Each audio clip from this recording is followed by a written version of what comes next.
Samupe, Sampa Dietia, Chimothy non Kotu, Era One Radio. Samupe, Jumpa Dietia, Chimothy non Kotu, Era One Radio. Oh, and you Pankuma, Chintu, Asam Pankuma.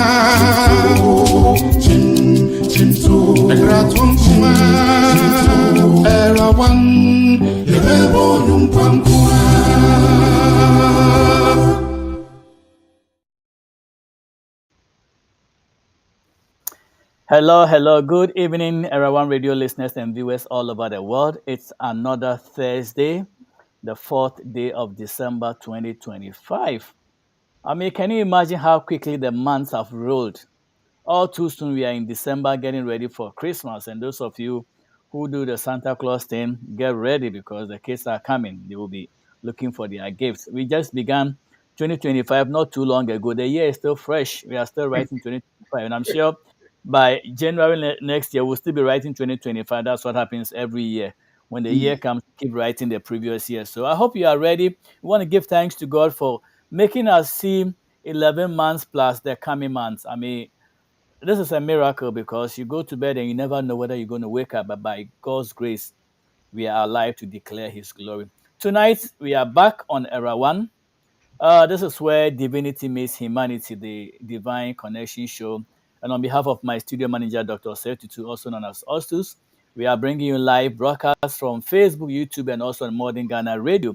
This is a teaching platform because we don't just come and say crazy things and go away for views or whatever, but here it's a teaching platform where you have the Honorable Pastor Nisa Ban here present with his recent teachings to bless us from all the academics that he's gone through as a lawyer, as a pastor, as a historian, a poet, all combined. My job is very easy to moderate and make sure this thing goes to a successful end, unless the internet glitches and bothers us. Otherwise, we'll be sailing smoothly. All right.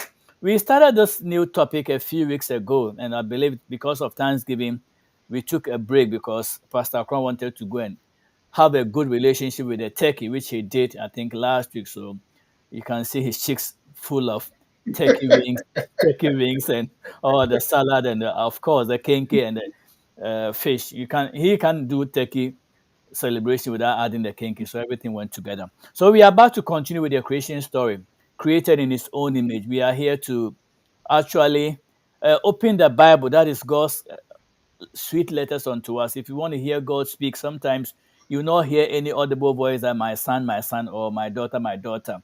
When you read the scriptures, He speaks to us. And what do we mean by the validity of the scriptures? We know that the scriptures have been canonized. So when we read the scriptures, we know it's something that God gave to us. All right, when we met a few weeks ago, we did a subject of our text. We are looking at Genesis chapter 1, verse 26 to 29. And that is one of the most complicated scriptures in the Bible, because when you look at Genesis 1 and 2, you might think that there were two different types of creation. But natural fact, it was one creation, but then God did everything in chapter 1, and then 2, He went to the details about creation of man. So 1 talks about God creating the world in the 6 days and then 7 day resting, but on the sixth day, He created man and gave him the commission, which we are going to look at. We looked at the subject. We also looked at the stakeholders. Who are the people who have the stake in this text? And what was really at stake? We did all that. And then I think we also answered whose image was man created in. And we also answered the questions that the word man, as used in the text, referred to the male gender alone. Pastor Kron did a very good job and answered that. And then we moved to explaining some terms. We got to the Great Commission, the actual job that God gave to Adam and Eve, Adam being the head, gave him, that he was supposed to be fruitful. He was to multiply, he was to replenish, and he was to subdue and then have dominion. These 5 factors are very important. They were alive in those days years ago, and they are still alive because these mandates were given to mankind, and Adam gave it to us through the genes that were passed on. If you look at it, we have to be fruitful, not just in our bodies, but in the work that we produce. We have to be fruitful. We have to multiply. I mean, if God gives you a seed, you have to multiply and have more. So procreation continues. We should be able to replenish. We have to be able to subdue, have control, and then dominion, have a possession of what we are doing. So Pastor Con is going to lead us as usual. I'm sure today we're going to do a case study. So I'll let him give us a little bit of intro, and then we can take it from there. Pastor Con, you are welcome. Thank you, Dr. Boison. You're welcome. We thank God we are back, and we are taking a look at this all important text of God creating man and writing a job description for him. Mm, And I like that. the question we have to ask ourselves is: did the Bible record this just to tell us what happened, or there is something maybe deeper in relation to this? I mean, precisely, how do we practicalize a text like this? Can we see parallels of what God did in our contemporary world? And the answer is yes. And today we would like to see how Genesis chapter 1, 26 to 29, or even, can act as a model that we can follow in our contemporary experience to create institutions, corporations, what have you, right? And it will fit, and it actually will show how man actually uses the model or models that God creates, right? And in that regard, the Bible actually would become more than just a book you read to know about how God went about things, but also how God created the example for us. And using God's examples or models, we can create something similar with similar results. So that is the objective we want to pursue today, right? And we see how interesting, how the Genesis story literally can parallel our contemporary, call it business environment, business structures, and things like that. Over to you, Dr. Boyce. Amen. Thank you very much, Mr. Crow. And in your own words, these things that are written are not something that is just happening years ago. They happen and they are still happening in our days. If you look at these principles of the Great Commission that was given to our first parents, they were supposed to be fruitful, multiply, replenish, subdue, and have dominion. They are still going on. And one Yeah. may ask, in the Garden of Eden, did we have any electronics? Did we have any metals? They were not. There were just vegetation, waters, grass and all that stuff. But today, we have cell phones, we have computers. Where did this all come from? Because God gave us the raw materials, and because He didn't want to cook everything for us, He said, you know what? I've given the raw materials. Go ahead and do what you want to do under His supervision. That is why today we have all these gadgets. But if you go back to the creation story, there was nothing like metals or Teslas or RAV4s or Highlanders and all these big things that we experience. It's so amazing that man has come so far. Now we can go to the moon, and I believe God sits up there. He watches people flying into the atmosphere. He just sits there and laughs and says, these people, they don't even know what they are doing. They want to come close to me. So it's amazing. But then, in case you just join us, please, we are broadcasting live on Facebook, YouTube, and also on Modern Ghana Radio. I will crave the indulgence of Pastor Kon and read Genesis 1, 26 to 20. So those who just join us, at least will have a glimpse of what we're talking about. Genesis 1, 26, 28. Our textbook is the King James Version. That is the Academian's version. And this is how it reads. It says, and God said, let us make man in our image, after our likeness, and let them have dominion over the fish of the sea, and over the fowl of the air, and over the cattle, and over all the earth, and over every creeping thing that creepeth upon the earth. So God created man in his own image. In the image of God created he him. Male and female created he them. And God blessed them, and God said unto them, be fruitful and multiply, and replenish the earth, and subdue it, and have dominion over the fish of the sea, and over the fowl of the air, and over every living thing that moveth upon the earth. Amen. All right, so this is what we've been talking about, and we're going to zoom into it. I did a little And verse reading. 29. Oh, you want You me left to out. Yeah, add? verse 20. Okay, let me go on at 29. Let me see what 29 says. Okay. All right, 29 says, and God said, behold, I have given you every herb bearing seed which is upon the face of the earth, and every tree in the which is the fruit of a tree yielding seed. To you it shall be for meat. That's the 29. Stop there. Yeah. Okay. All right, so we're going to stop there. And then I was going to say that I looked at this. I think Pastor Kwan explained the being fruitful last week, so we're not going to go back too much. But I said it's going to, we may. So when it comes to multiply, I don't know which angle it's going to take, but multiply, I just read that the Hebrew for multiply is rabba, meaning to become many, great, or abundant. And this was used in commands like be fruitful and multiply, as we say Genesis 1:28, to signify not just reproduction, but also a God-given vitality and an overflowing of blessing. The command is the first of the cultural mandate, which is foundational to the biblical narrative, and as is also seen in other key verses. And then I think you also be touching on subdue, which is also a Hebrew word meaning kavash, which literally means to tread underfoot or to put one's foot on the neck of a conquered enemy. The root kavash carries a meanings from to bring into bondage and conquer to or bring under control. It can imply subjugation through force, but it's also used in context of strenuous labor, such as developing to support life, like farming. All right, Pastor Kron, we are ready to hear your case analysis or project management course. Okay. Thank you, Dr. Boison. You're welcome. um,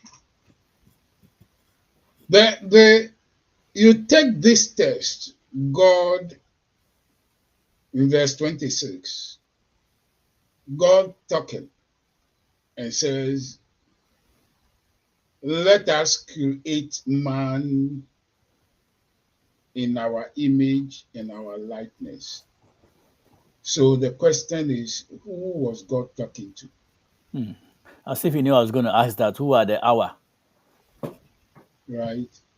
In fact, Dr. Boyson, it's been traditionally thought that God was referencing the Trinity, right?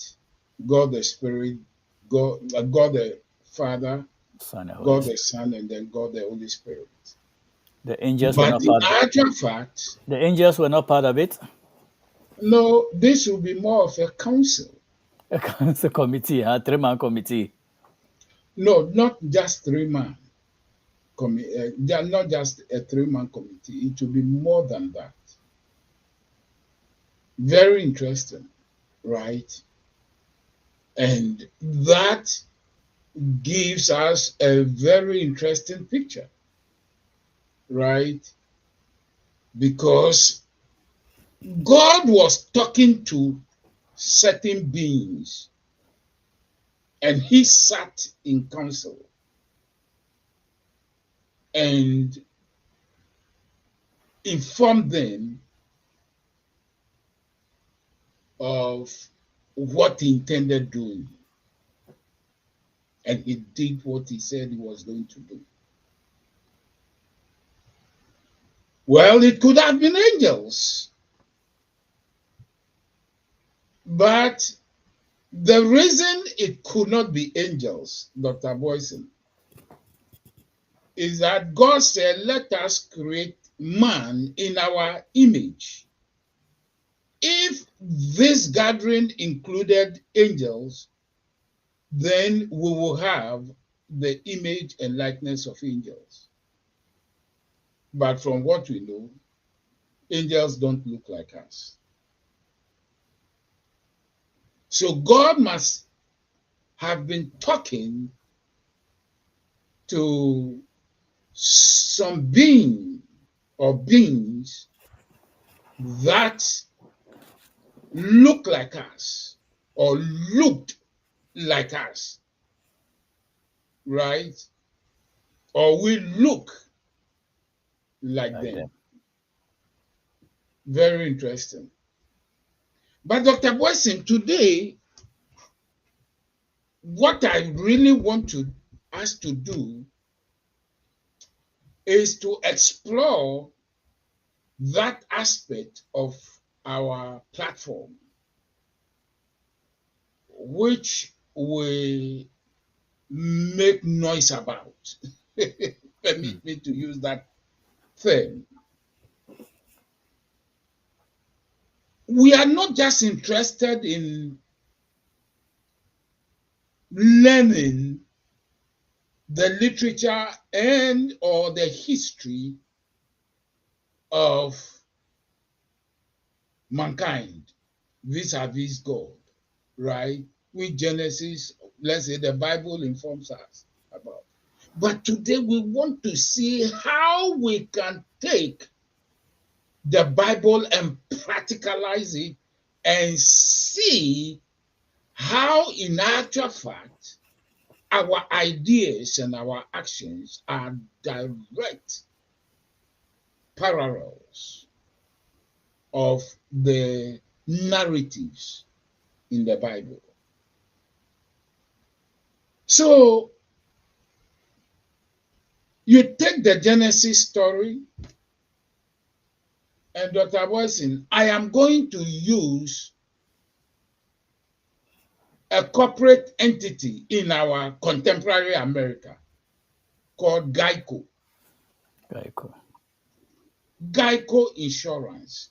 And for that matter, any insurance company, right? When you want to practicalize a text like this, Dr. Boison, there are certain things one has to. It's easy for one to just look at the surface, right? Because we are trying to create analogies here. It's easy to look at the surface and see, okay, you have the objects that are mentioned in this text. You have God, you have man, right? You have fish, you have plants, you have cattle, you have sea, you have what and what.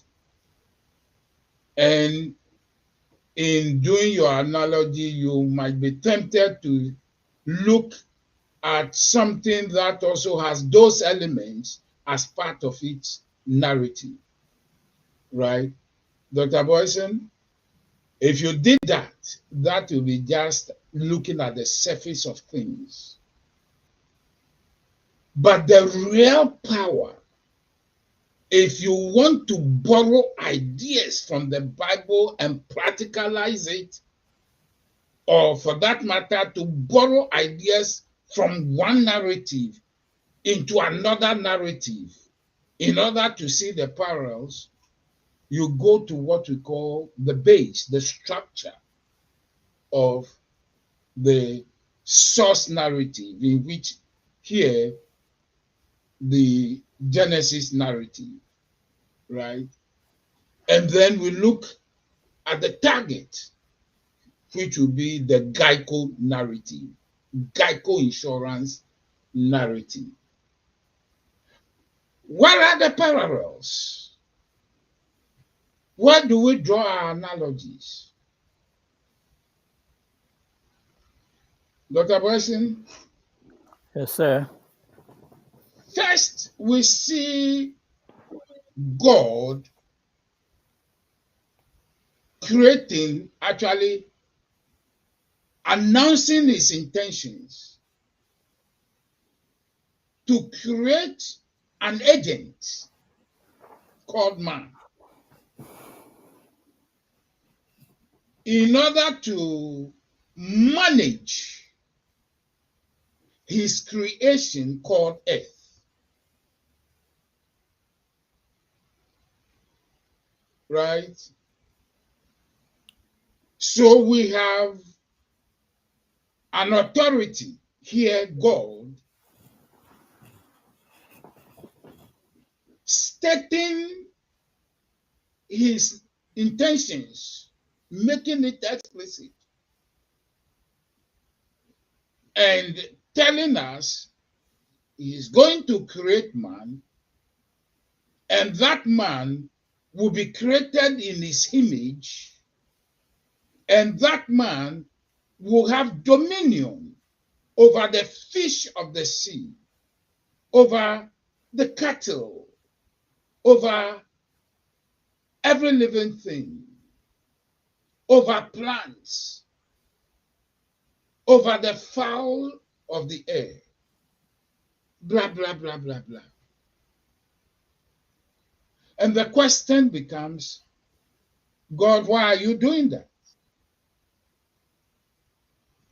Here we see that God had created the earth. He had also created certain objects, plants, waters, cattle, fish, fowl, and everything in it. Pastor Crow, may I just put up a quick question before you continue? If God wanted somebody to man the earth or till the earth, couldn't he have used the angels since they were already created prior? Yeah, but we are not going to question God, right? We are not going to question God why he didn't ask the angels to do what he would ask man to do. That's his prerogative, right? Okay. But with that, we also have a duty to ask ourselves, who are we then? Because God created two objects from the word go, the heaven and the earth. And then we are being told by this text that God was delegating authority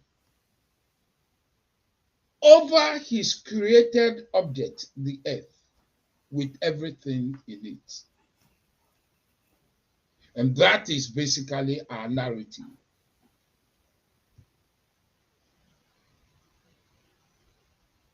God created man. He also said, you should have this, you should play this role. Have dominion over the fish of the sea. Have dominion over the cattle. In fact, let's read it so we get the proper context. This is God, right? In verse 26, it says, let us make man in our image after our likeness, and let them have dominion over the fish of the sea, over the fowl of the earth, over the cattle, and over all the earth, and over every creeping thing that creepeth upon the earth. Wow. All these things were created by God. God could have decided to manage them, but he chose to create another being, you and myself, to manage. So the first thing we see is that God delegated authority to man. Delegation, okay. Are we getting the picture clear? So there is delegation of authority. Now, we see that God defined the domains of our engagement, the waters and the inhabitants of the waters, the air and the inhabitants of the air, the land and the inhabitants of the land. Are we getting the picture clear? Yeah. I think Pastor Sasa contributed to my question to what he said, and he says angels are celestial beings whose dwelling place is in heaven, and so God needed a being made with the earth, with the earth.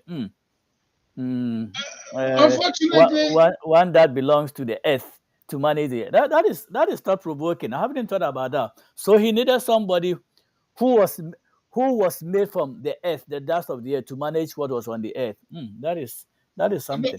Dr. Boise, the question is God could have decided to do anything.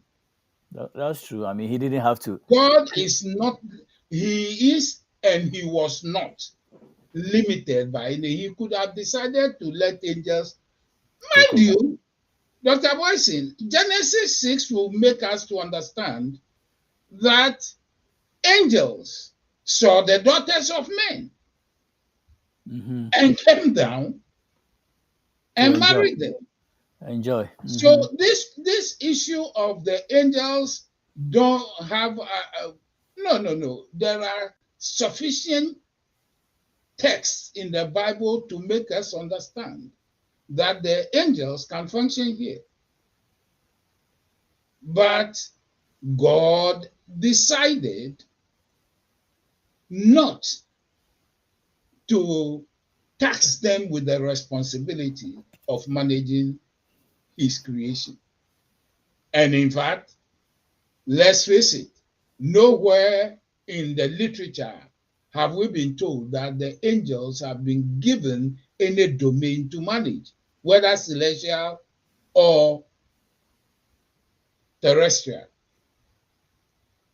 But I can understand that also makes some kind of sense that okay, if I want to give something to somebody in a particular city, I may decide to give it to somebody. Or, for instance, I mean, if you want to pick up a parliamentarian, whether from Ghana or maybe a congressperson, you would want to select somebody who is a little bit familiar with the ethics, the environmental conditions, everything akin to the place, who have more knowledge. So if God says, okay, I want to now create somebody from the earth to manage the earth, it kind of makes sense to me. I mean, I understand that God can do I'm anything. not He could. disputing that. I'm not disputing that. But what it's the language that God needed somebody.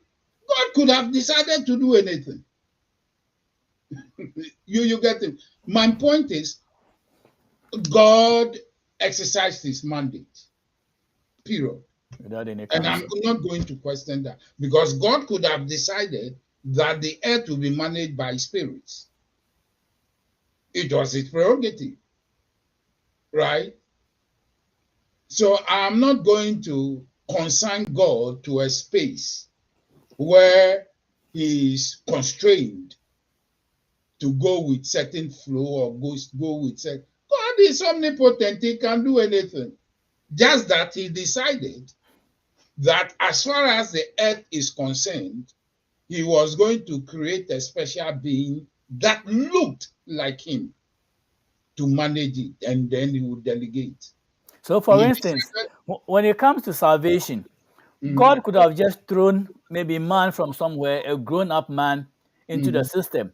But he mm, decided to allow part of him, the second person, Jesus, mm, to leave the spiritual realm, to mm, come on earth, to be born of a virgin, a woman, live mm, just like us for 30 years, and use 3 years to do his ministry and go back.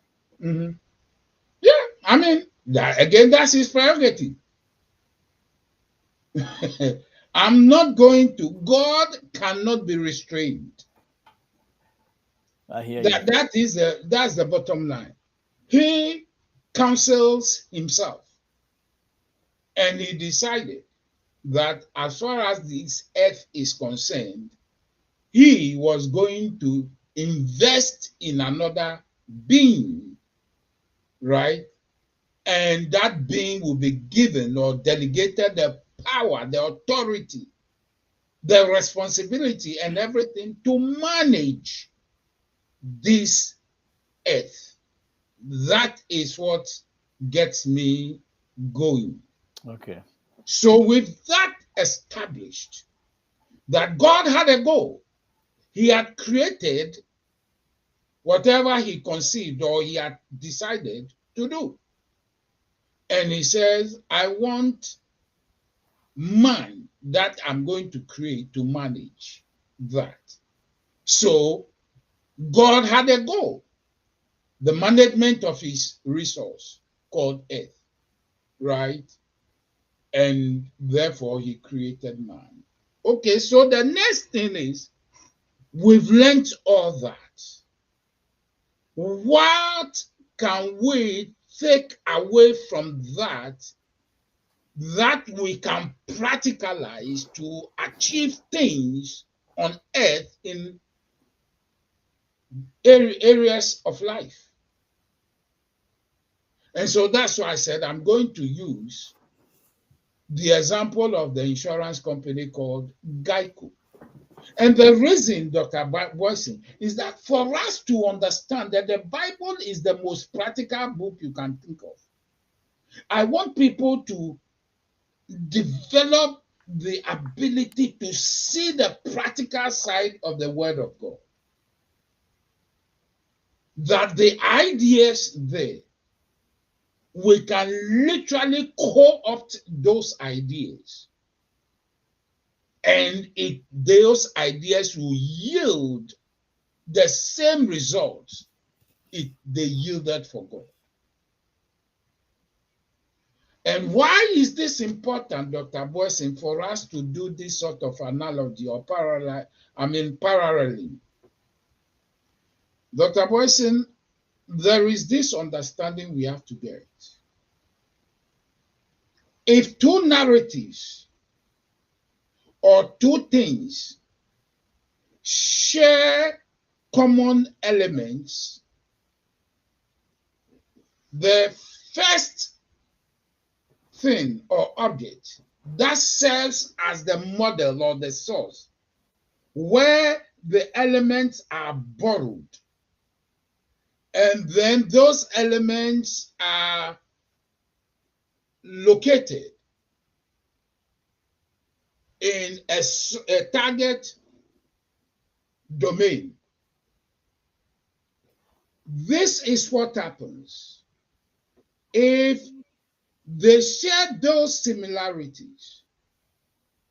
Then you can actually predict in the target based on what you find in the source. Let me explain. If two objects or elements or anything share the same, similar objects or elements, and you find that in the source there is an event that happens, and then there is the effect of the event. Then you come to the target where you find only the event, but you don't find the effect. You can predict that the effect you find in the source will be present in the target, although it is not stated explicitly. Are we getting the picture clear? We can borrow ideas. If goats and humans share conception, right? How goats reproduce and how humans reproduce. If humans have to engage in a sexual activity for conception to take place, right? And you find in the goat domain that the similar sexual activity has taken place. You can pretty much predict that if in the case of humans, human domain, sexual activity takes place and conception is the result, you can also pretty much predict in the goat domain that if sexual activities take place, the possibility of conception is going to be high. Are we getting the picture clear? Certainly, So yeah. even if in the God domain you don't find explicitly stated that sexual activity took place, but you see reproduction in the God domain, you could almost go back and also say that sexual activity in the God domain must have taken place for you to see babies. If the human domain and the goat domain share similarities. Are we getting the picture clear? Yeah, but it's And only the human because of population that we can have a virgin, a birth or delivery without any human, what is it, coitus or whatever it is. but the point is, if we share domains and humans can be birthed without sexual interaction, then goats, we can go to the goat domain and also say it is possible there. If the human and the goat domains have similar structures. Yeah, I think it's possible to conduct IVF among goats. You see, the point I'm trying to put across is when you read the narratives in the Bible, like we've just read for Genesis 26 to 29, and you come to the human realm and you look at Geico, for example, because that's the example I'm going to use. What do you say was the reason why you chose Geico? I chose Geico. I think I consulted between the years 2015 and 2017. So I said, okay, maybe I'm confused. I mean, let me see if I can find parallels. And Dr. Boison, boy, the parallels are just too many. But let's go. We are building this case. We are practicalizing the Bible, right? First, if you look at the surface, you have God, you have a council, you have humans, male and female, you have fish, you have fowl, you have cattle, you have the air, right? These are concrete elements. Don't make the mistake of thinking that for you to use the Bible as the source domain for Geico, you also have to go looking for these same objects or similar objects in Geico. The most important thing is to look at the structure that underpins the earth as God created it, or the narrative as gleaned from Genesis 1:26 to 29, and see if you can find the same structure in Geico. So with that, let's look at Geico. Let's look at Genesis 1:26. Dr. Boison, Genesis 1:26, you have God, the main actor. True or false? Yes, sir. Mm-hmm. Okay.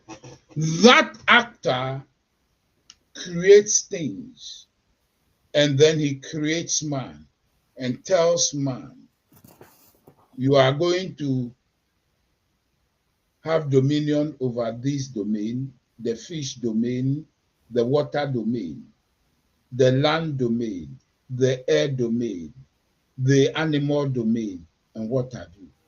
Geico also comes and then creates the corporation called Geico. So here, Warren Buffett owns Geico, right? And then, so you have somebody, an entity coming up with something and deciding how that thing here, a corporate entity called Geico, is going to function. Geico has a car insurance section. It has motorcycle section. It has boats section. It has railway section. These are similar to the domain of the fish in the seas. The fowl. Wow, this is new. So Geico insures railways too. I mean, trains too. Yeah, Wow. yeah, right. Recently, it's going into even NASCAR insurance. That's right. No, so what I'm saying is, you look at Genesis, you have a dominant entity called God, right? Creating things.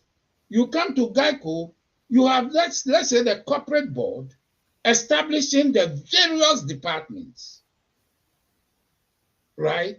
So the car insurance maybe is the equivalent of the fish of the sea, or the boat section. It's equivalent to the sea. You getting me? So you are looking at the same structure, and then you ask, what did God have in mind in setting up Geico, setting up the earth, right? Then you come also to Geico. What did the founder or the founders have in mind? What sort of business did they want to establish? Right? God creates a manager called man. Geico employs a president.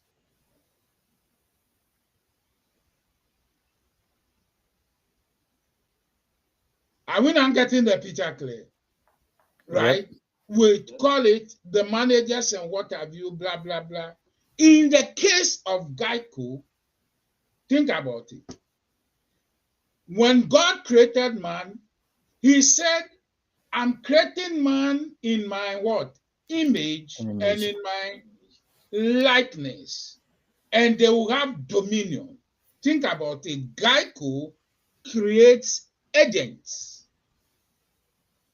So you have independent insurance agents who act as the face of Geico to the public.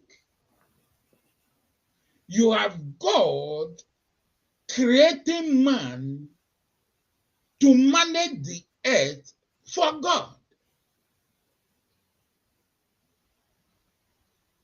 Are we getting the picture clear? Right? Yep. So the point we are trying to glean here is that anything that happens in Genesis 1:26 to 9, we probably could find it in the establishment of Geico and its operations.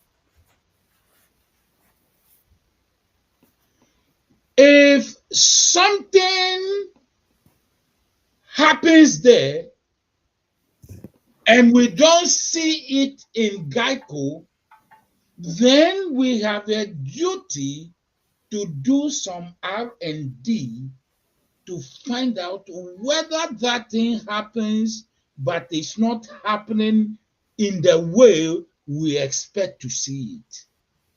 So do we see fruitfulness, multiplication, replenishment, So what is fruitfulness? We discussed it the other time, and we said that the word fruitfulness comes from the word what? The root word is what? Fruit. fruit? Mhm. And we realized, we asked ourselves, what is the fruit to the tree? And we Produce the seed. realized that the tree puts its seed in the where? Fruit. The fruit. In the fruit. And the fruit is the sweet part of the tree. Not only is it edible, it is also tasty.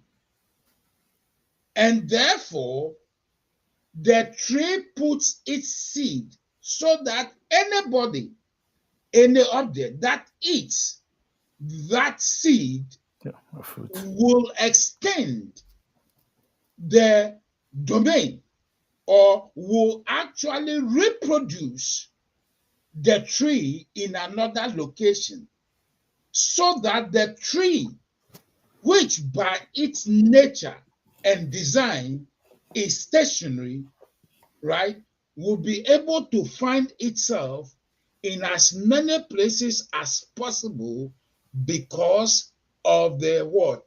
The fruit. So if we take that same understanding and we bring it to Geico, how does Geico expand its operations? It sells goodies. If you have insurance and you have an accident, you are guaranteed to do what? To be taken care of. Are we getting the picture clear? God said, multiply. Geico tells its agents, get as many Locations. sign-ups as possible. Clients and locations. So you see, the fruitfulness, which is the mandate God gave, is the same thing Geico Corporate will tell its agents. Are you getting me? Yes, sir. Now, mind you, it is not the agent. If, let's say, you are involved in an accident, right? Your car is involved, you are insured with Geico, a Geico agent, and you are involved in an accident. It is not the agent that pays. It is Geico Corporate that pays. Mm-hmm. Are we getting the picture clear? But you act through the agent. Geico has fully authorized the agent to act on its behalf. Okay.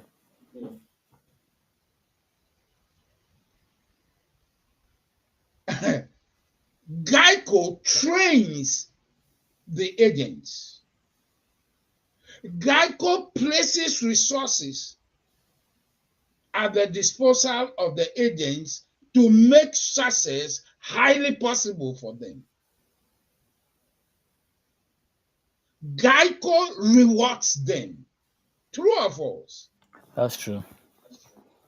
Now let's see how God did it.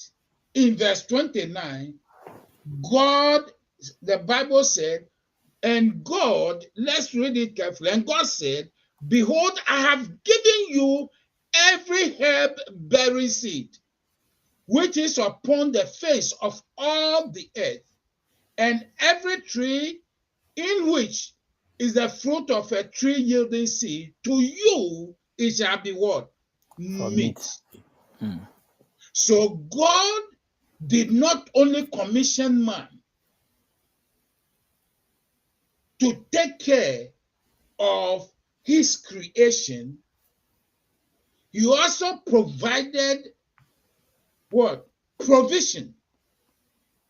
He made provision available for the man. Now go to Geico. Does Geico pay its agents? Does it or doesn't? Oh, it does. Of course. Of course. You have to. You getting me? So, if we come back to Genesis chapter 1, 26, 29, Unfortunately, we have 2 whatever minutes. man does there, after that, from the moment you go to Genesis 2 and what have you, whatever you see man doing and how the earth is going to turn out to be, you also will find it in Geico. Wow. This is interesting. Unfortunately, we have 2 minutes. So, Pastor Akra, I want you to learn, and then next week we'll pick it up from there because this is very interesting. Very, very interesting. No, we can learn here. Yeah, practical We approach can, of yeah. You see, what we haven't really been taught, or what we've been taught, is literally makes the Bible look like a storybook. But in actual fact, the Bible gives us models. That's true. And it is up to us to create more models based on the Bible model. And the Bible model, of course, comes from God. Cool. Are we getting the picture clear? Yes, sir. So if we develop the ability to model things in our concrete world based on what God has given as a model, we will win always, just as God wins always. Thank you. Thank you very much, Pastor Kwan. This is very, very insightful and inspirational. Because in everything we do, whether you work for the federal government, you have your own business, you're an entrepreneur, you're a businessman, you are a president, whatever it is, these principles given to man in the beginning still apply today. And as we said earlier on, it is not about what happened years ago, it is what is still happening. We have to find fruitfulness in our lives. We have to multiply. We have to replenish. We have to subdue. And we have to have dominion. We have to have them. That is why, even if you go to the jungle and you see a lion coming, you should be able to have dominion and command the lion to go away. No, Dr. Boison, you know an interesting thing? Just this morning, I was reading something, and they said lions don't often attack humans. And there was this zookeeper who said the lions are very smart. They know that if they attack man will likely carry a gun. Oh, really? Oh, yes. Don't because the lion has come to associate death with man, because he knows the man may look like, oh, I can overcome him with raw strength, but the man has instruments that can kill you instantly. A lie in a minute. Yeah. So we always have to pretend that we have guns on us when we see a lion. Just get a stick. Just get a tia bro first stick. Take it this way. When you see a soldier, how do you behave? Well, you are disciplined, you are scared. Yeah. I mean, even if you the drive, soldier may not actually carry a knife. anything. It is true. But do you know, even when you are driving and you see a police vehicle, your first instinct is you want to stop. Although he hasn't even stopped, it's just instantaneous. You just feel like I have to step on the brakes. It's just human instinct. I like that example. Now, if I see a dog or something, I'll still assume that they know I'm dangerous because how on earth would God give us the ability to have dominion and these animals are attacking us? Anyway, well, that was just a digression, but we'll pick it up from here next week because this Geico story is very, very practical. Like you said, it finds fulfillment in the establishment. As I said, whatever you are doing, whether you are a one-man business, you work for yourself, you work for somebody, there should be these 5 principles. You should be fruitful. You should always be upgrading yourself and going forward. If you get stagnated, it's not the right thing. So we have to think forward. Thank you very much, Pastor Kron. Unfortunately, we have to leave 4 minutes before time. And so we'll meet again next week. I believe the Lord is not coming now. He wants us to live on earth and propagate his word and spread his gospel. Let's spread this message. We have to be practical people. God wants us to actually apply these 5 terms and elements and make our lives better. Thank you very much. Well, on behalf of my studio manager, Dr. Ostus, please go back to Facebook, YouTube. Whatever Pastor Kron discussed tonight is still going to be there.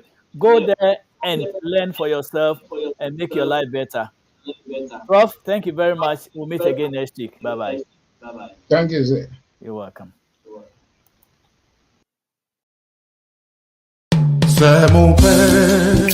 Sampabietia Chimafidi non kotu era one radio Samupe Jumpabietia Chimafidi non kotu